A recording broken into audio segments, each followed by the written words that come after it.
What I think makes Photoshop such a special application is this mastery of both vector and raster graphics.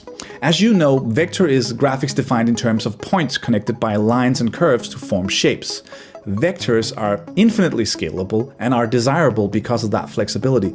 It means that if we have a vector shape, we can scale it infinitely without any loss or degradation to that shape. Now, raster graphics, on the other hand, is pixel-based or a bitmap. It's a data set displayed in a rectangular grid. It contains that information, but no more, meaning that when you scale up raster graphics, you'll see degradation of quality, also sometimes referred to as pixelation. Now, all the shapes that we made in this session is vector, whereas all the layer styles that we've applied is raster data that Photoshop generates on the fly. Now, it's important to understand this distinction. I recreated some of the Apple Emoji set in Photoshop to demonstrate this, and to my knowledge, these icons do not exist in any scalable format. It's a purely raster-based set that tops out at 160 by 160 pixels. The way you recreate something like this is basically to get your raster source, in this case one of the Apple Emoji, and then you get out your pen tool or your shape tool and you start to hammer out the main shapes on top of the raster source. And after that, you use layer styles, like I've shown in several other of my videos, to recreate the exact style of the emoji.